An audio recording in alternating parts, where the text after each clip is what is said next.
అమరావతి ట్రిబ్యునల్లోనే ఒక తీర్పు చాలా స్పష్టంగా ఉన్నది. డెసిషన్ అది, ట్రిబ్యునల్ యొక్క నిర్ణయం ఏంటిది? ఆంధ్ర వాళ్ళు మొదటి నుంచి కూడా మేము కొంత గోదావరి నీళ్లు కృష్ణా డెల్టాకు తెచ్చుకుంటాం, నాగార్జున ఆయకట్టుకు తెచ్చుకుంటాం, మరో దాన్ని తెచ్చుకుంటాం అనే పద్ధతులు మొదలుపెట్టి తెచ్చుకున్నారు. దాంట్లో భాగంగా 80 టీఎంసీలు వాళ్ళు తీసుకుంటున్నారు. ఇది పోలవరం కట్టి ఆ కెనాల్ అప్పుడు వైఎస్ రాజశేఖర్ తవ్విండి కదా, పట్టిసీమ లిఫ్ట్ పెట్టిండ్రు, ఇనీషియల్ లిఫ్ట్ పెట్టిన తర్వాత ఇప్పుడు కెనాల్ అయింది.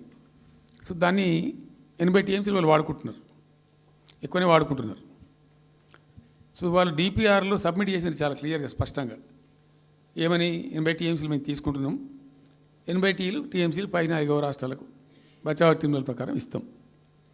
అది 3 రాష్ట్రాలకు ఇస్తారు, తెలంగాణ రాష్ట్రానికి, కర్ణాటకకు, మహారాష్ట్రకు. తెలంగాణకు 45, వాళ్ళిద్దరు కలిపి 35, కర్ణాటకకు 21 టీఎంసీ, మహారాష్ట్రకు 14 టీఎంసీ. వాళ్ళిద్దరు కూడా వాడుకుంటున్నారు. అది కర్ణాటక వాళ్ళు ఆల్రెడీ ఆర్ యూజింగ్ 21 టీఎంసీ ఏదైతే పోలవరం నీళ్ళు అక్కడ వాళ్ళు తీసుకున్నారు కాబట్టి దాని కంపెన్సేటర్ కింద వచ్చినటువంటి దాన్ని దే ఆర్ యూజింగ్ ఇట్.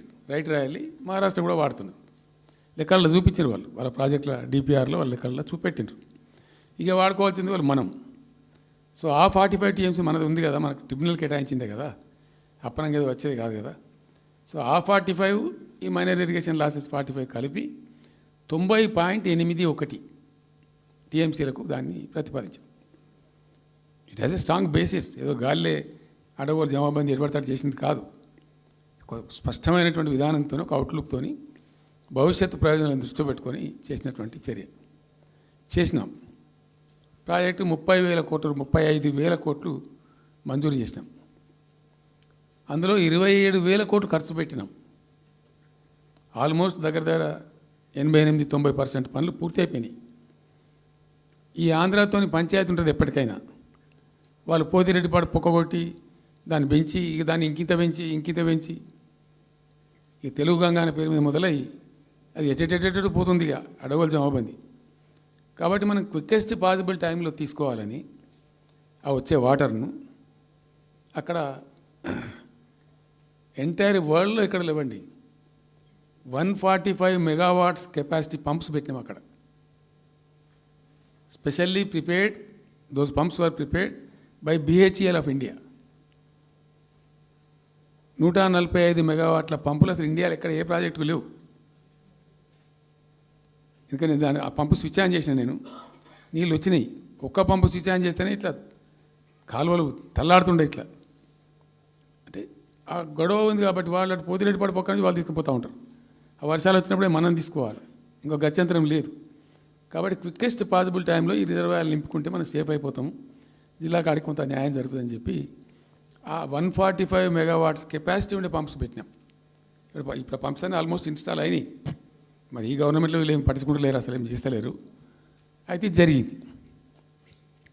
జరిగిన తర్వాత ఏమైంది? అనుమతులు అంత సాధించారు. దాని మీద చాలా మెలికలు పెట్టినారు. ల్యాండ్ అక్విజిషన్ల ప్రాబ్లం చేసినారు. అయినా 27,000 ఎకరాలు మేము అక్వైర్ చేసినాం సక్సెస్ఫుల్గా.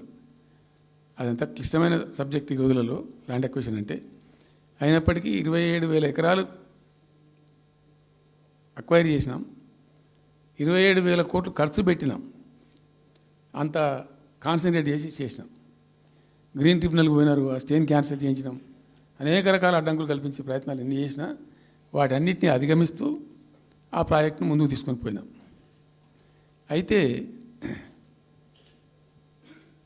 ఈ పంపులన్నీ ఇన్స్టాలేషన్ అయిపోతుంది, బ్రహ్మాండంగా ఉంది. సరే, ఇంతగా అయితే మా గవర్నమెంట్ మారింది. సహజం, రాజకీయాల్లో గెలుపులు ఉంటాయి, ఓటములు ఉంటాయి, ప్రభుత్వాల మార్పిళ్ళు ఉంటాయి, జరుగుతాయి. కానీ ఎంత తెలుగు తక్కువ దద్దమ్మ ప్రభుత్వం వచ్చినా, నెక్స్ట్ సక్సెసివ్ గవర్నమెంట్ ఎవరు వచ్చినా రాష్ట్ర ప్రయోజనం కదా ఒక ప్రాజెక్ట్ అంటే. ప్రజలకు నీళ్ళు వచ్చేది కదా, ప్రజలు బ్రతికేది కదా, దాన్ని కొనసాగిస్తారు. ఇప్పుడు ఒక్క తట్టెడు మట్టి కూడా తీయలేదండి. మా గవర్నమెంట్ పోయిన తర్వాత పాలమూరు ఎత్తిపోతల పథకంలో ఒక తట్టెడు మట్టి కనీసం తీయలే. మరి దాన్ని ఎందుకు అబాండన్ చేసినరో, దాని వెనక ఏం ఉద్దేశం ఉందో ఇంత నిష్క్రియాపరత్వం ఏంది, ఇంత దారుణమైంది.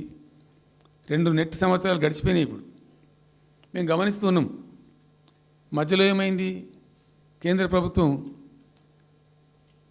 ప్రభుత్వంతో తమాషా బీజేపీ మొదటి నుంచి మాకు తెలంగాణకు శని అయింది. అది కేంద్ర ప్రభుత్వం ప్రతిదాన్ని వ్యతిరేకించడమే.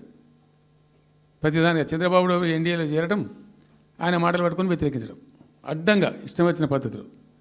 మేము బాగా కొట్టాను. మేము ఉన్న రోజులు అనేకమైనటువంటి పోరాటాలు చేసి దాన్ని ఎప్పటికప్పుడు సాధించుకున్నాం. అనుమతులు కానీ ఇంకోటి కానీ మొత్తం 9-10 అవసరం పడతాయి. అందులో 6 అనుమతులు ఆల్రెడీ వచ్చేసినాయి.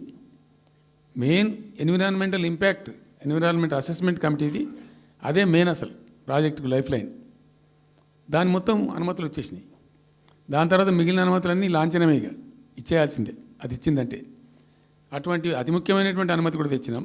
అన్నీ వచ్చిన తర్వాత కేంద్ర ప్రభుత్వం మొన్న చంద్రబాబు నాయుడు ఎంపీలు అవసరం ఉంది కదా అక్కడ వాళ్ళకు. ఇప్పుడు ఇద్దరు ఎంపీలు అవసరం కదా, నితీష్ కుమార్, చంద్రబాబు నాయుడు. దానికోసం బీజేపీ ఎంతకైనా దిగజారుతుంది. ఆడ ప్రభుత్వం నిలబెట్టుకోవాలి కాబట్టి ఎంతకైనా దిగజారి ఆయన మాట పట్టుకొని డిపిఆర్ను వాపసు పంపించారండి. మేము ఉన్న రోజులు రాలే డిపిఆర్ వాపసు. అనుమతులు తెచ్చిన ఉల్టా మేము. ఇంకా డిపిఆర్ వాపసు వస్తే భూమి ఆకాశం ఒకటి చేయాలా రాష్ట్ర ప్రభుత్వం? ఎంత లొల్లి చేయాలా, ఎంత హడావుడి చేయాలా? ఆల్ పార్టీ డెలిగేషన్ తీసుకుపోవాలి. అవసరం వస్తే మేము వడ్లు కొనకపోతే పోయి ఢిల్లీలో ధర్నా చేసినామండి. మేము అప్పుడు మా గవర్నమెంట్ ఉన్నప్పుడు రైతులు పండించిన పంట కొనకపోతే యావత్తు ఎమ్మెల్యేలము, క్యాబినెట్ అందరం పోయి ఢిల్లీలో ధర్నా చేసి కేంద్ర ప్రభుత్వం మెడలు వంచినాం. మేము 80 లక్షల టన్నులు మనకి తీసుకుంటామనేటువంటి ఒప్పందం మీద సంతకం చేయించుకొని వచ్చినాం. వడ్లు కొనిపించినాం ఎఫ్సిఐతోని. మామూలు వడ్లు కొనకపోతేనే మేము అంత అడావుడి చేసిపోయినాము.